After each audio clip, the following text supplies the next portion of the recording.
নমস্কার। সকল গল্পপ্রেমী ও সাহিত্যপ্রেমী শ্রোতা বন্ধুদের জন্য অনেক স্বাগত। আমার আজকের নিবেদন কথাশিল্পী শরৎচন্দ্র চট্টোপাধ্যায়ের পরেশ। মজুমদার বংশ বড় বংশ, গ্রামের মধ্যে তাহাদের ভারী সম্মান। বড় ভাই গুরুচরণ এই বাড়ির কর্তা। শুধু বাড়ির কেন, সমস্ত গ্রামের কর্তা বলিলেও অত্যুক্তি হয় না। বড়লোক আরও ছিল, কিন্তু এতখানি শ্রদ্ধা ও ভক্তির পাত্র শ্রী কুঞ্জপুরে আর কেহ ছিল না। জীবনে বড় চাকরি কখনো করেন নাই। গ্রাম ছাড়িয়া অন্যত্র যাইতে সম্মত হইলে হয়তো তা দুষ্প্রাপ্য হইত না। কিন্তু প্রথম যৌবনে সেই যে একদিন অনতিদূরবর্তী জেলা স্কুলের মাস্টারিতে ঢুকিয়াছিলেন, কোনো লোভেই আর এই শিক্ষালয়ের মায়া কাটাইয়া অন্যত্র যাইতে সম্মত হন নাই। এখানে 30 টাকা বেতন 50 টাকা হইয়াছিল এবং তাহার অর্ধেক 25 টাকা পেনশনে বছর 3 হইল অবসর গ্রহণ করিয়াছেন। পৃথিবীতে আজও হয়তো টাকাটাই একমাত্র বড় পদার্থ নয়। তা না হইলে বিবাদ মিটাইতে, নালিশ নিষ্পত্তি করিতে, দলাদলির বিচার করিয়া দিতে তাহার আদেশে শ্রী কুঞ্জপুরের সর্বমান্য বস্তু হইয়া থাকিতে পারিত না। তাহার অপরিসীম স্বধর্মনিষ্ঠা, চরিত্রের দৃঢ়তা এবং অবিচলিত সাধুতার সম্মুখে সকলেই সসম্ভ্রমে মাথা নত করিত। বয়স 60-এর কাছাকাছি কেউ চরিত্র, সাধুতা বা ধর্মের বাড়াবাড়ি করিলে 10-20 খানা গ্রামের লোক তামাশা করিয়া বলিত, ইস, এ যে একেবারে গুরুচরণ। গুরুচরণের স্ত্রী ছিল না, ছিল একমাত্র পুত্র বিমল। জগতে অদ্ভুত বলিয়া বোধহয় সত্যিকার কিছু নাই। না হইলে এত বড় সর্বগুণান্বিত পিতার এত বড় সর্বদোষাশ্রিত পুত্র যে কি করিয়া জন্মগ্রহণ করিল লোকে ভাবিয়া পাইত না। পুত্রের সহিত পিতার বন্ধন ছিল না বলিলেই চলে, কিন্তু তাহার সকল বন্ধন গিয়া পড়িয়াছিল ভ্রাতুষ্পুত্র পরেশের পর। হরিচরণের বড় ছেলে পরেশ যেন তাহার আপনার ছেলে। পরেশ MA পাশ করিয়া আইন পড়িতেছে। তাহাকে বর্ণপরিচয় হইতে আরম্ভ করিয়া আজিও সমস্ত পড়া তিনি পড়াইয়া আসিতেছেন। বিমল যে কিছু শিখিল না, এ দুঃখ তাহার এক পরেশ হইতে মিঠিয়াছে। ছোট ভাই হরিচরণ এতদিন বিদেশে সামান্য চাকরি করিতেছিল। হঠাৎ লড়াইয়ের পরে কি জানি কেমন করিয়া সে বড়লোক হইয়া চাকুরি ছাড়িয়া বাড়ি চলিয়া আসিল। লোককে চড়া টাকা সুদে টাকা ধার দিতে লাগিল। স্ত্রীর নামে একটা বাগান খরিদ করিয়া ফেলিল এবং আরও 2-একটা কি কাজ করিল, যাহাতে তার টাকার গন্ধ 5-7 খানা গ্রামের লোকের নাকে পৌঁছতে বিলম্ব হইল না। একদিন হরিচরণ আসিয়া সবিনয়ে কহিল, দাদা, অনেকদিন ধরেই আপনাকে একটা কথা বলবো ভাবছি। গুরুচরণ কহিল, বেশ বলো। হরিচরণ ইতস্তত করিয়া বলিল, আপনি একলা আর কত পারবেন, বয়সও হলো। গুরুচরণ কহিল, হলো বই কি, 60 চলছে। হরিচরণ কহিল, তাই বলছিলাম, আমি তো এখন বাড়িতেই রইলাম, বিষয় আশয়গুলো সব এলোমেলো হয়ে রয়েছে, একটু চিহ্নিত করে নিয়ে যদি আমি। গুরুচরণ ক্ষণকাল ছোট ভাইয়ের মুখের প্রতি চাইয়া থাকিয়া কহিল, বিষয় আশয় আমাদের সামান্যই, আর তা এলোমেলো হয়েও নেই, কিন্তু তুমি কি পৃথক হবার প্রস্তাব করছ? হরিচরণ লজ্জায় জিভ কাটিয়া কহিল, আজ্ঞে না না, যেমন আছে যেমন চলছে তেমনই সব থাকবে, শুধু যা যা আমাদের আছে একটু অমনি চিহ্ন দিয়ে নেওয়া। আর রান্না বান্নাটাও বড় ঝঞ্ঝাটের ব্যাপার। সমস্ত একই থাকবে, তবে ডালটা ভাতটা আলাদা করে নিলে, বুঝলেন না? গুরুজন বললেন, বুঝেছি বই কি। বেশ, কাল থেকে তাই হবে। হরিচরণ জিজ্ঞাসা করিল, চিহ্নটা কিভাবে দেবেন স্থির করেছেন? গুরুচরণ কহিলেন, স্থির করার তো এতদিন আবশ্যক হয়নি, তবে আজ যদি হয়ে থাকে, আমরা 3 ভাই 3 অংশ সমান ভাগ করে নিলেই হবে। হরিচরণ মাথা নাড়িয়া বলল, 3 অংশ কীরকম? মেজে বউ বিধবা, ছেলেপুলে নেই, তার আবার অংশ কি? 2 ভাগ হবে। গুরুচরণ মাথা নাড়িয়া বলিলেন, না, 3 ভাগ হবে। মেজে বৌমা আমার শ্যামাচরণে বিধবা, যতদিন বেঁচে আছেন অংশ পাবেন বই। হরিচরণ রুষ্ট হইল, কইল, আইনে পেতে পারেন না, শুধু খেতে পড়তে পেতে পারেন।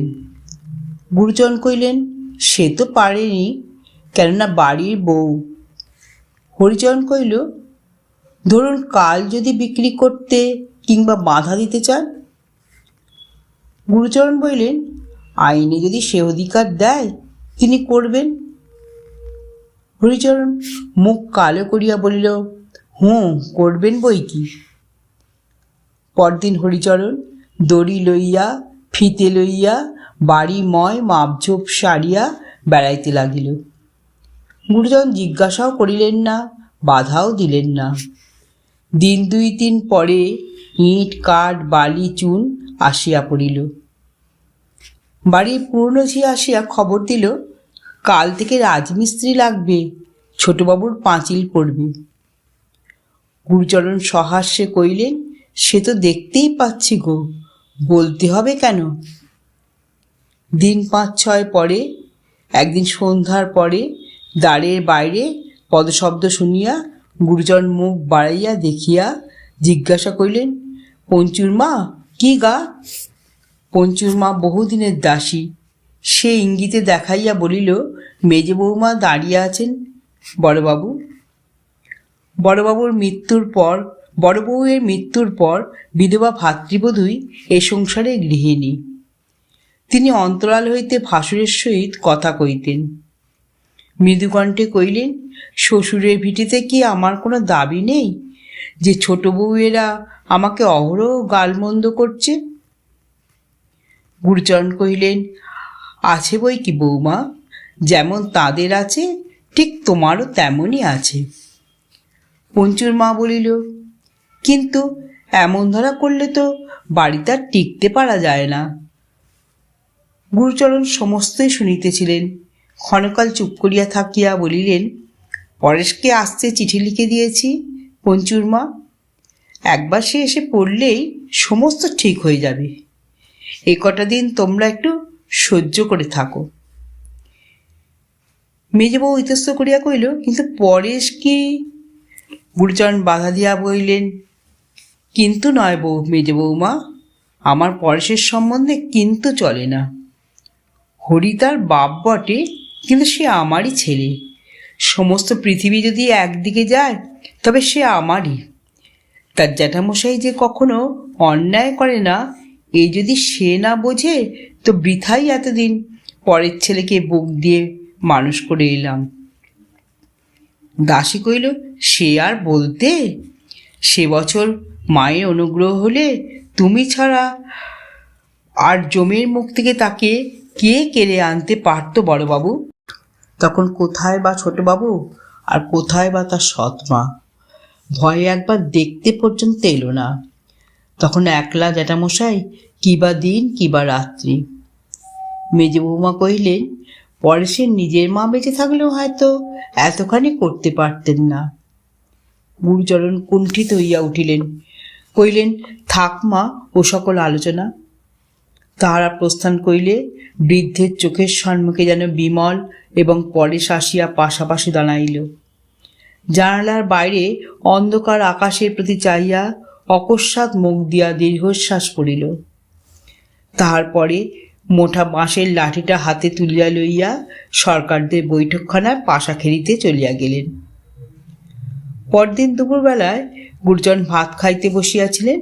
বাটির উত্তর দিকের বারান্দায় কতকটা অংশ ঘিরিয়া লইয়া হরিচরণ রান্নার কাজ চলিতেছিল। তথা হইতে তীক্ষ্ণ নারীকণ্ঠ কি কটু কথাই যে বাহির হইয়া আসিতেছিল তাহার সীমা নাই। তার আহারের যথেষ্ট বিঘ্ন ঘটিতেছিল, কিন্তু সহসা পুরুষের মোটা গলা আসিয়া যখন তাহাতে মিশিল, তখন তিনি ক্ষণকালের জন্য কান খাড়া করিয়া শুনিয়া হঠাৎ উঠিয়া দাঁড়াইলেন। মেজ ঠাকুরানীর অন্তরাল হইতে হায় হায় করিয়া উঠিলেন এবং পঞ্চুর মা ক্রোধে ক্ষোভে চিৎকার করিয়া এই দুর্ঘটনা প্রকাশ করিয়া দিল। প্রাঙ্গণে দাঁড়াইয়া গুরুচরণ ডাকিয়া কহিলেন, হরিচরণ, মেয়েদের কথায় আমি কান দিতে চাই নে, কিন্তু তুমি পুরুষ মানুষ হয়ে যদি বিধবা বড় ভাজকে এমনি করে অপমান করো, তার তো তাহলে বাড়িতে থাকা চলে না। এ কথায় কেউ জবাব দিল না, কিন্তু বাইরে যাইবার পথে ছোট বধূমাতার পরিচিত তীক্ষ্ণ কণ্ঠ তাহার কানে গেল। সে তামাশা করিয়া কহিতেছে, অমন করে অপমান করো না বলছি, মেজবউ ঠাকুরন তাহলে বাড়িতেই থাকবে না, কি হবে তখন? হরিচরণ প্রত্যুত্তরে কহিতেছে, পৃথিবীর রসাতলে যাবে আর কি, কে বা থাকবার জন্য মাথায় দিব্যি দিয়েছে, গেলেই তো বাঁচা যায়। গুরুচরণ থমকাইয়া দাঁড়াইয়া পড়িতেছিল। বক্তব্য শেষ হইলে নীরবে নিষ্ক্রান্ত হইয়া গেলেন। হেডমাস্টার মহাশয়ের কন্যার বিবাহ উপলক্ষে গুরুচরণ কৃষ্ণনগরের উদ্দেশ্যে যাত্রা করিয়া বাহির হইয়াছিলেন। হঠাৎ শুনিতে পাইলেন দিন দুই হইলে পরেশ বাড়ি আসিয়াছে, কিন্তু আসিয়াই জলে পড়িয়াছে। ব্যস্ত হইয়া পাশের ঘরের মধ্যে প্রবেশ করিতেছিলেন। সম্মুখে ছোট ভাইকে দেখিতে পাইয়া জিজ্ঞাসা করিলেন, পরেশের নাকি জ্বর? বলিয়া হরিচরণ বাহির হইয়া গেল। ছোট বধূমাতার বাপের বাড়ির দাসী পথ আটকাইয়া বলিল, আপনি ঘরের ভেতর যাবেন না। যাব না কেন? ঘরে মা বসে আছেন, তাকে একটুখানি সরে যেতে বলো না ঝি। দাসী কইল, সরে আবার কোথায় যাবেন, ছেলের মাথায় হাত বুলিয়ে দিচ্ছেন। বলিয়া সে নিজের কাজে চলিয়া গেল। গুরুচরণ আচ্ছন্নের মতো ক্ষণকাল দাঁড়াইয়া থাকিয়া ডাকিয়া বলিলেন, পরেশ, কেমন আছো বাবা? ভিতর হইতে এই ব্যাকুল প্রশ্নের কোনো সাড়া আসিল না, কিন্তু ঝি কোথা হইতে জবাব দিয়া কইল, দাদাবাবুর জ্বর হয়েছে, শুনতে পেলেন তো? গুরুচরণ স্তব্ধভাবে সেখানে মিনিট 2-3 দাঁড়াইয়া থাকিয়া আস্তে আস্তে বাহির হইয়া আসিলেন এবং কাহাকেও কোনো কথা না কইয়া রেলওয়ে স্টেশনের অভিমুখে প্রস্থান করিলেন। সেখানে বিবাহ বাড়িতে আর কেহ তেমন লক্ষ্য করিল না, কিন্তু কাজকর্ম চুকিয়া গেলে তাহার বহুদিনের বন্ধু হেডমাস্টার মশাই আড়ালে ডাকিয়া জিজ্ঞাসা করিলেন, ব্যাপারটা কি ঘটেছে গুরুচরণ? হরিচরণ নাকি ভারী তোমার পেছনে লেগেছে? গুরুচরণ অন্যমনস্কের মতো কহিলেন, হরিচরণ? কই না। না কি হে? হরিচরণের শয়তানি কাণ্ড তো সবাই শুনেছে। গুরুচরণের হঠাৎ যেন সমস্ত কথা মনে পড়িয়া গেল। কইলেন, হাঁ, বিষয় সম্পত্তি নিয়ে হরিচরণ গণ্ডগোল করছে বটে। তাহার কথার ধরনে হেডমাস্টার ক্ষুণ্ণ হইলেন। ছেলেবেলার অকপট বন্ধু, তথাপি গুরুচরণ ভিতরের কথা ঔদাস্যের আবরণে গোপন করিতে চাহে, ইহাই মনে করিয়া তিনি আর প্রশ্ন করিলেন না। গুরুচরণ কৃষ্ণনগর হইতে বাড়ি ফিরিয়া দেখিলেন, তাহার এই কয়দিনের অনুপস্থিতির অবসরে উঠোনে নানা স্থানে গর্ত খুঁড়িয়া হরিচরণ এমন কাণ্ড করিয়া রাখিয়াছে যে পা ফেলা যায় না। বুঝলেন যে তাঁর মর্জি এবং সুবিধা মতো ভদ্রাসন ভাগ হইয়া প্রাচীর পড়িবে। তার টাকা আছে, অতএব আর কাহারও মতামতের প্রয়োজন নাই। নিজের ঘরে গিয়া কাপড় ছাইতেছিলেন, মেজ বৌমাকে সঙ্গে করিয়া পঞ্চুর মা আসিয়া দাঁড়াইল। গুরুচরণ সংবাদ জিজ্ঞাসা করিতে যাইতেছিলেন, অকস্মাৎ অস্ফুট আর্তকণ্ঠে কাঁদিয়া মেজ বৌমা কক্ষতলে লুটাইয়া পড়িল। পঞ্চুর মা নিজেও কাঁদিতে লাগিল এবং কাঁদিতে কাঁদিতেই জানাইল যে পরশু সকালে মেজ বৌমাকে গলায় ধাক্কা মারিয়া হরিচরণ বাড়ি হইতে বাহির করিয়া দিয়াছিল এবং সে উপস্থিত না থাকিলে মারিয়া আধমরা করিয়া দিত। ঘটনা সম্পূর্ণ উপলব্ধি করিতে গুরুচরণে অনেকক্ষণ লাগিল। তারপরেও তিনি মাটির মূর্তির মতো নির্বাক ও নিস্পন্দ থাকিয়া হঠাৎ প্রশ্ন করিলেন, হরিচরণ সত্য সত্যই তোমার গায়ে হাত দিলে বৌমা? পারলে? খানিকক্ষণ পরে জিজ্ঞাসা করিলেন, পরেশ বোধহয় সহ্যগত? পঞ্চুর মা কইল, তার তো কিছুই হয়নি বড়বাবু, এই তো আজ সকালের গাড়িতে কলিকাতায় চলে গেল। হয়নি? তার বাপের কীর্তি সে তবে জেনে গেছে? পঞ্চুমা কইল, সমস্তই। গুরুজনের পায়ের তলার মাটি পর্যন্ত যেন দুলিতে লাগিল। কহিলেন, বৌমা, এত বড় অপরাধের শাস্তি যদি তার না হয় তো এ বাড়ি থেকে বাস আমার উঠল। এখন সময় আছে, আমি গাড়ি ডেকে আনছি, তোমাকে আদালতে গিয়ে নালিশ করতে হবে। আদালতের নালিশ করার নামে মেজবউ চমকিয়া উঠলেন। গুরুজন কহিলেন, গৃহস্থের বৌঝির পক্ষে এ কাজ সম্মানের নয় সে আমি জানি, কিন্তু এত বড় অপমান যদি মুখ বুজে সহ্য করো মা, ভগবান তোমার প্রতি নারাজ হবেন। এর চেয়ে বেশি কথা আর আমি জানিনি। মেজবউ ভূমিশয্যা হইতে উঠিয়া দাঁড়াইয়া কহিল, আপনি পিতৃতুল্য, আমাকে যা আদেশ করবেন আমি অসংকোচে পালন করব। হরিচরণের বিরুদ্ধে নালিশ রুজু হইল। গুরুচরণ তাঁর সাবেক দিনে সোনার চেন বিক্রি করিয়া বড় উকিলের মোটা ফি দাখিল করিলেন। নির্দিষ্ট দিনে মামলার ডাক পড়িল। হরিচরণ হাজির হইল, কিন্তু বাদিনীর দেখা নাই। উকিল কি একটা বলিল, হাকিম মোকদ্দমা খারিজ করিয়া দিলেন। ভিড়ের মধ্যে গুরুচরণের নজর পড়িল পরেশের উপর। সে তখন মুখ ফিরাইয়া মৃদু মৃদু হাসিতেছে। গুরুচরণ বাটি আসিয়া শুনিলেন, বাপের বাড়িতে কাহার কি নাকি একটা ভারী অসুখের সংবাদ পাইয়া মেজবউ স্নানাহারের সময় পান নাই, গাড়ি ডাকাইয়া সেখানে চলিয়া গেছেন। পঞ্চুর মা হাত মুখ ধোবার জল আনিয়া দিয়া হঠাৎ কাঁদিয়া ফেলিয়া বলিল, রাতও মিথ্যে, দিনও মিথ্যে। বড়বাবু, তুমি আর কোথাও চলে যাও, এ পাপের সংসারে বোধহয় তোমার আর জায়গা হবে না। ঢাক আসিল, ঢোল আসিল, কাঁসি আসিল। মামলা জয়ী হওয়ার উপলক্ষে ও বাড়িতে শুভচণ্ডীর পুজোর বাদ্যভাণ্ড রবে সমস্ত গ্রাম তোলপাড় হইয়া উঠিবার উপক্রম হইল। দ্বিধাবিভক্ত বদ্রাসনের এক অংশে রইল হরিচরণ ও অপর অংশে রইলেন গুরুচরণ ও সংসারে বহুদিনের দাসী পঞ্চুর মা। পরদিন সকালে পঞ্চুর মা আসিয়া কইল, রান্নার সমস্ত জোগাড় করে দিয়েছি বড়বাবু। রান্নার জোগাড়? ও ঠিক, চল যাচ্ছি বলিয়া গুরুচরণ উঠিবার উপক্রম করিতে দাসী কইল, কিন্তু তাড়াতাড়ি নেই বড়বাবু, বেলা হোক না, আপনি বরঞ্চ আজ গঙ্গায় স্নান করে আসুন। আচ্ছা, তাই যাই বলিয়া গুরুচরণ নিমেষের মধ্যে গঙ্গা স্নানে যাইবার জন্য প্রস্তুত হইয়া দাঁড়াইলেন। তার কাজ বা কথার মধ্যে অসঙ্গতি কিছুই ছিল না, তবুও পঞ্চুর মার কেমন যেন ভারী খারাপ ঠেকিল। তার কেবলই মনে হইতে লাগিল, এ যেন সে বড়বাবু নয়। পঞ্চুর মা বাড়ির ভিতর হইতে চেঁচাইয়া বলিতে লাগিল, কখনো ভালো হবে না, কখনো না, শাস্তি ভগবান দেবেনই দেবেন। কাহার ভালো হইবে না, কাহাকে তিনি শাস্তি দেবেনই দেবেন, ঠিক বুঝা গেল না। কিন্তু ছোটর তরফ হইতে এ লইয়া বিবাদ করিতে সেদিন কেহই উদ্যত হইল না। এমনি করিয়া দিন কাটিতে লাগিল। গুরুচরণের একমাত্র সন্তান বিমলচন্দ্র যে সুসন্তান নহে, পিতা তা ভালো করিয়াই জানিতেন। মাস কয়েক পূর্বে ঘণ্টা কয়েকের জন্য একবার সে বাড়ি আসিয়াছিল, আর তার দেখা নাই। সেবার একটা ব্যাগের মধ্যে সে গোপনে কি কতগুলো রাখিয়া যায়।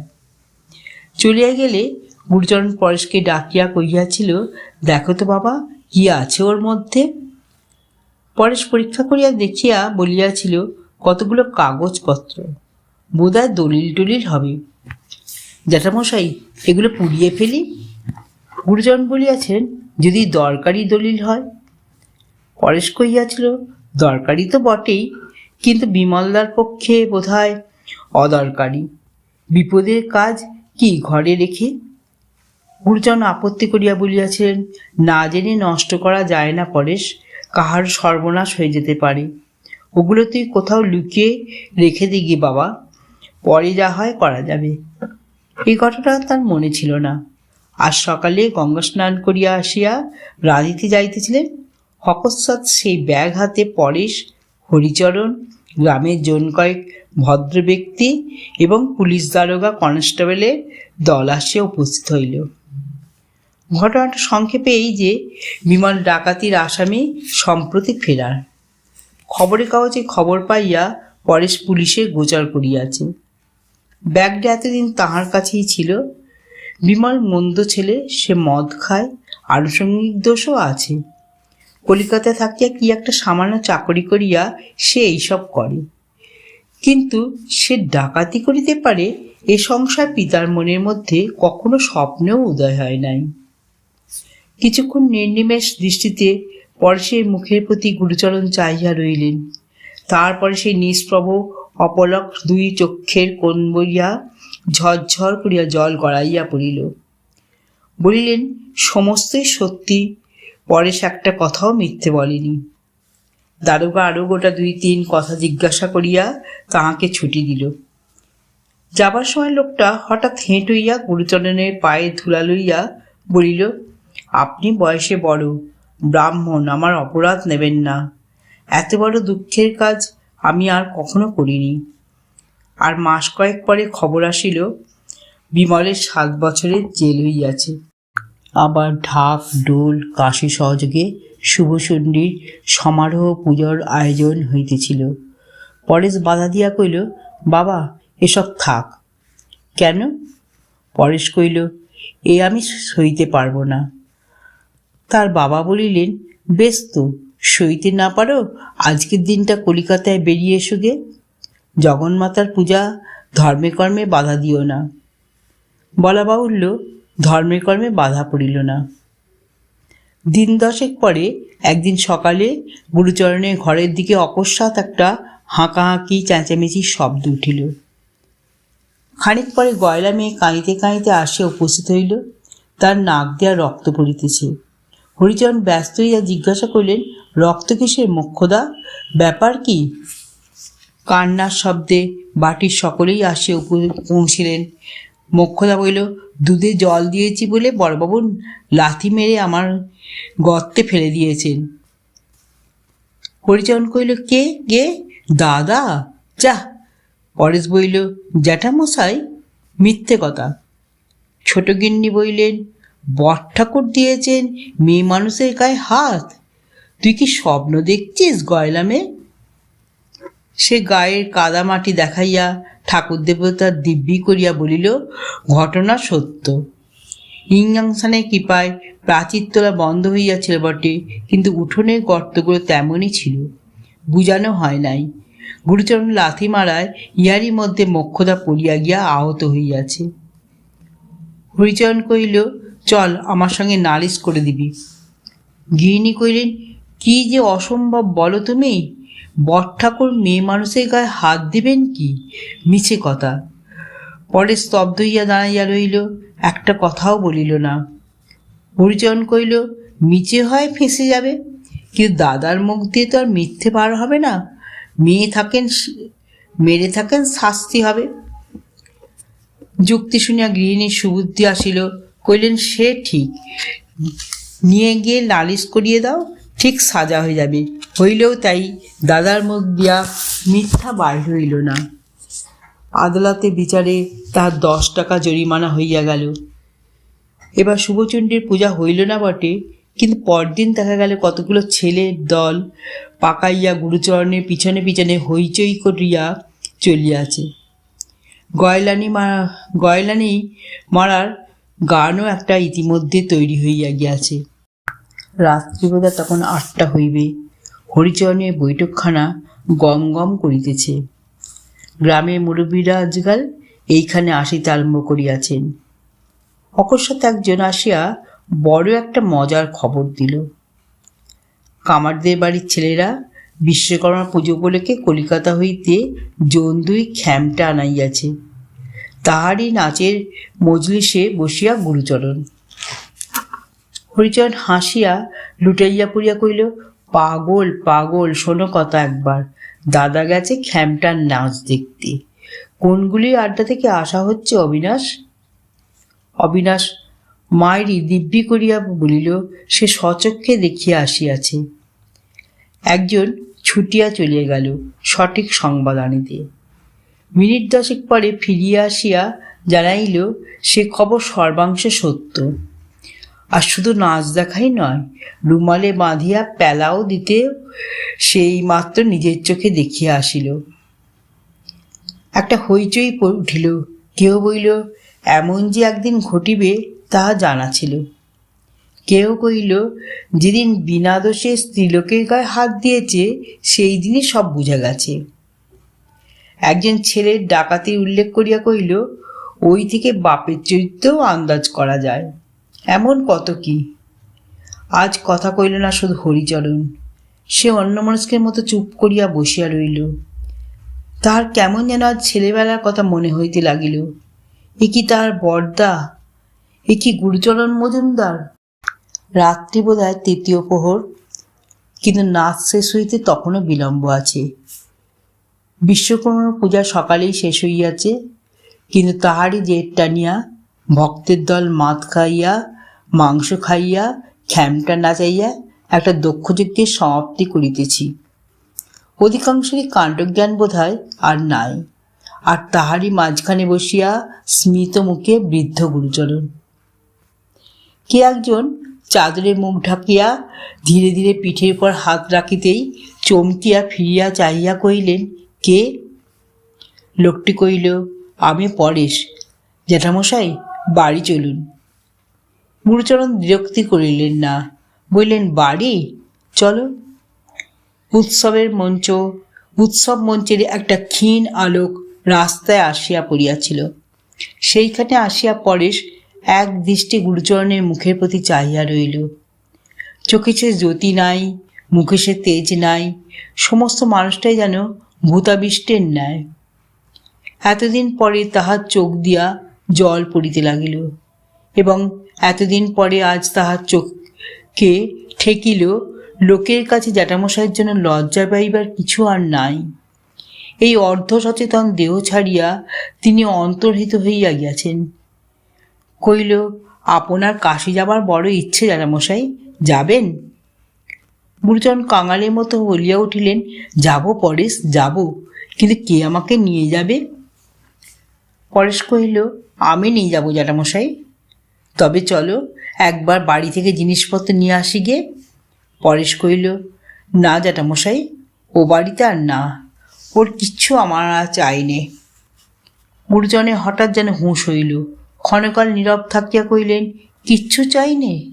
ও বাড়ি আমরা কিচ্ছুটি চাই নে?